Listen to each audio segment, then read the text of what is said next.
Each day throughout South Central Pennsylvania, whether people know it or not, they pass by history.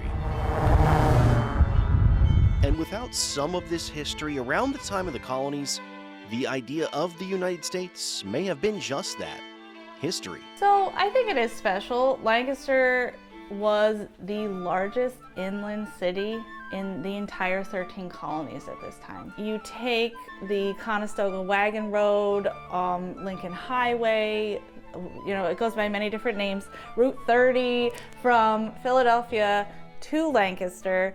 And so Lancaster is this grouping of people that wanted to go west, not live in the ultimate wilderness out west near Fort Pitt. This is sort of the same things we use for tourist discussions today. We're easily connected to Philadelphia and New York and Baltimore. But yeah, it's the same time that the pretzels and the Amish were coming here. It's the same era, the same immigrants. The region was a melting pot from all over the globe. Well, you had a lot of German-speaking people, you had English, you also have the Huguenots and the Swiss.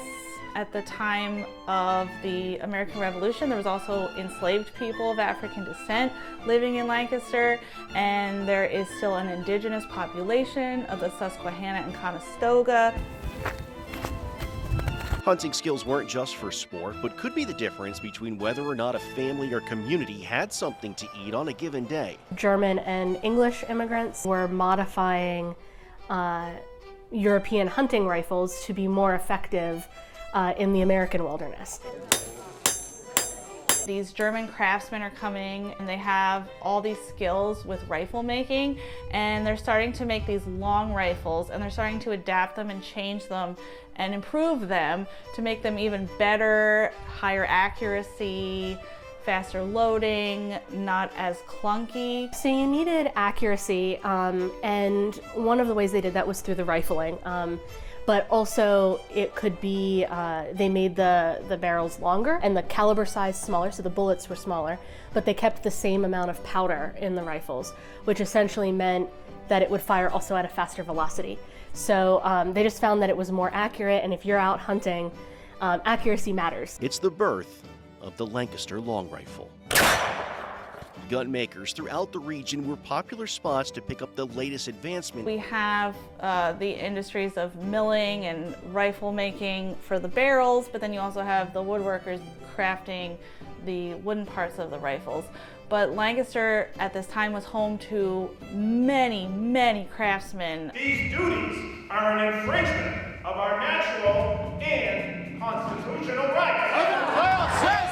As tensions with the British grew, Lancaster Long Rifle's legacy very quickly transitioned into one of the weapons of choice used in our country's fight for independence, and it happened almost immediately. We have reports of the British Army commenting on the way the Americans fought, which was made possible by the rifles, and the accuracy of the rifles, because as they were retreating from Lexington and Concord as well, like there's all these comments of how they were they were picking off the British as they were retreating.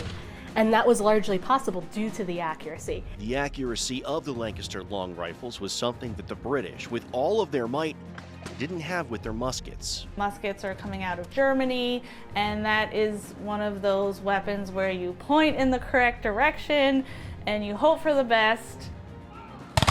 Traditional warfare at the time would have been shoulder to shoulder, just point the rifle in the direction and fire as many as you can. For the Pennsylvania Gazette, Philadelphia, August 16th, 1775, there's this line in here that says, "We are also told that the riflemen had in one day killed 10 of a party, and it is added likewise that they have killed 3 field officers.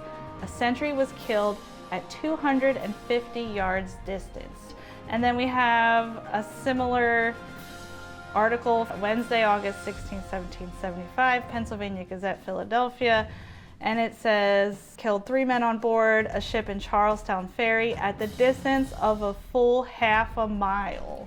And it also wasn't all about the rifle. They also were impressed with the men coming out of Lancaster and their abilities and their sharpshooting skills.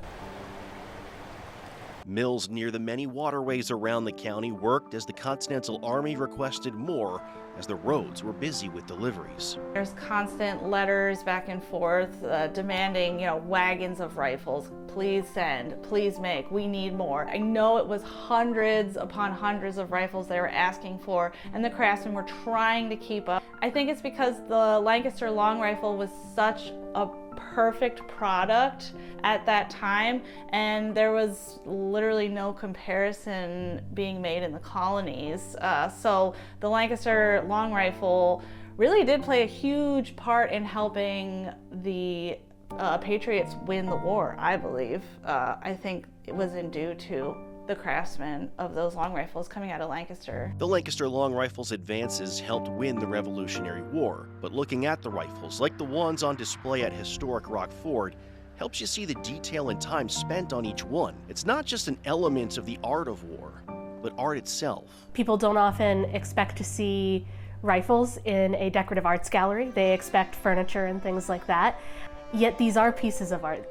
They took skilled artisans to make, all hand-carved. And they range from having engraving on the patch boxes to having wood carvings on them. One of the examples we have on loan in the collection right now has a dragon carved on it. It's probably one of my favorite pieces that we have. The artistry is unique. Each one is going to be different.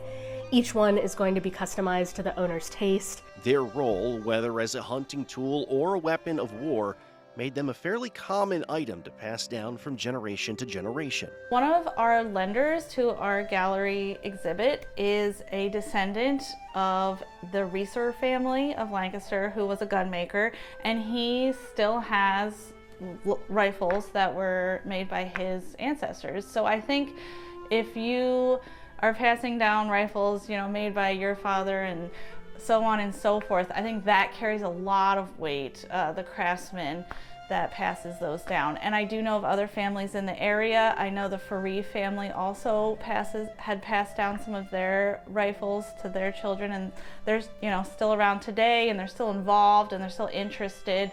So definitely more for the craftsmen, I think, to pass down. But then also, there might be the whole tales of lore with the war, and like this was used in the war in the battle of such and such, and that can be common with the oral history, but hard to pinpoint some of those. The rifle is so closely tied with Lancaster's history that it's featured on Lancaster County's America 250 PA bell.